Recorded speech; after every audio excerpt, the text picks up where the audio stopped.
चलिए जी, सो एक और प्रीवियस ईयर क्वेश्चन जो यूपीएससी ने पूछा है रिसेंटली, उसको डिस्कस कर लेते हैं. And this question on Tashkent agreement, which is an agreement, very important agreement between India and Pakistan. अब ये जो क्वेश्चन है, this question was asked in the year 2013.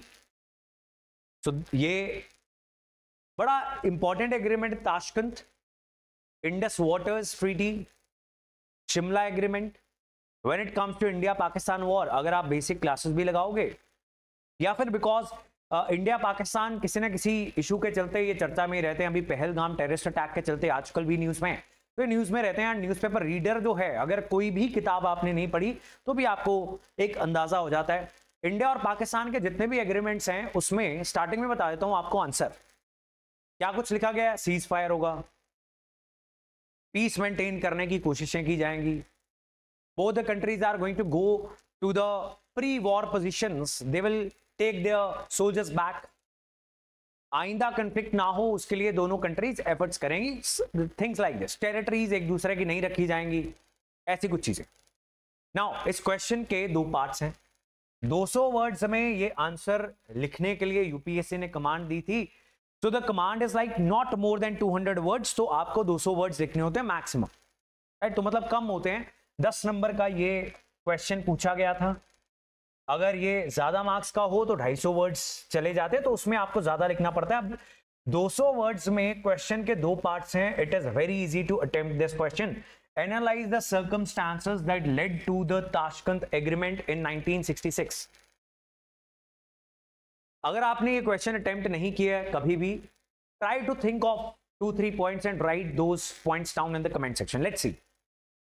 Let's see what comes to your mind, right? जब तक आप अपने आप को एग्जाम लाइक कंडीशंस में टेस्ट नहीं करते, तब तक आपका दिमाग चलना नहीं स्टार्ट होता. So you should always brainstorm. क्या हालात थे जी? इंडिया और पाकिस्तान के बीच में वॉर हो गई थी, सही बात है. And after that war Soviet intervention के जरिए एक पीस एग्रीमेंट साइन करने की कोशिश की गई थी, विच वॉज ताशकंद एग्रीमेंट. यही सर्कमस्टांसेस थे, और तो क्या था, right? So analyze the circumstances में आप यही लिखोगे. Starting with the introduction. Introduction में you can write anything. Again, different introductions discuss कर लेते हैं 2-3. That the tensions between India and Pakistan, they are as old as these countries. And because of persistent disturbance created by Pakistan, multiple wars have occurred, like the Indo-Pakistan War 1965. which ended with the Tashkent Agreement mediated by Soviet Union. This can be one introduction. और plain and simple, जब भी कोई introduction दिमाग में ना आए तो simple introduction जो सब लिख देते हैं, इसलिए बड़ी क्राउडेड हो जाती है. तो आपको थोड़ा सा यूनिक रखने की कोशिश करनी चाहिए. अदरवाइज ताशकंद एग्रीमेंट के बारे में भी आप बता सकते हो that it was a peace agreement sign between India and Pakistan mediated by Soviet Russia, signed under the leadership of Lal Bahadur Shastri ji, who was the prime minister at the time. Simple, plain and simple introduction. Second, analyze the circumstances. उसमें आप लिख सकते हो number 1, circumstances leading to the war is the heading, and India-Pakistan war 1965. Second point you can give is international pressure on both the countries to not let. International pressure is the heading. Explanation में आप लिखोगे to not let this conflict become a regional conflict or a larger conflict, right?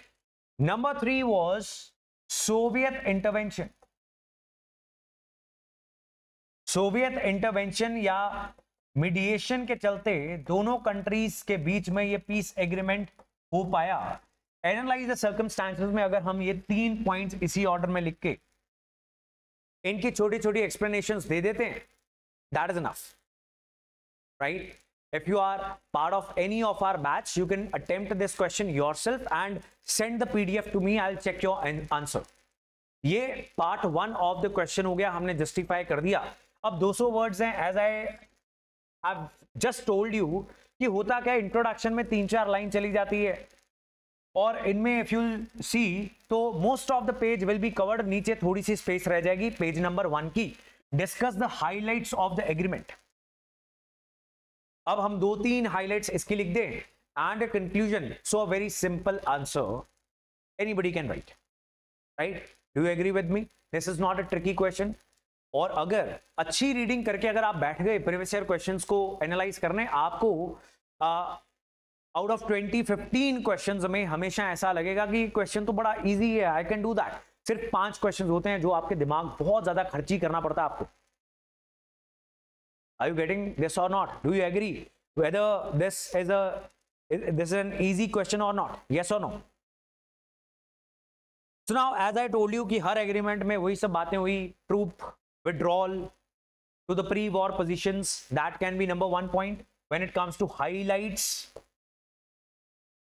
efforts will be taken to maintain peace.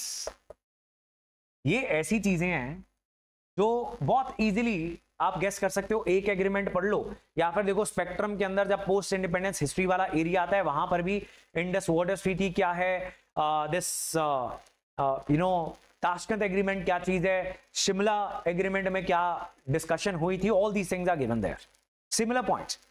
अब ये इतनी important चीज भी नहीं है कि आप याद करने बैठ जाओ, रट्टे मारने बैठ जाओ इन पॉइंट्स के। ये बड़ी इजी टू ऑब्जर्व चीज है, ऑब्जर्व करके आप ये सेम चीजें लिख सकते हो।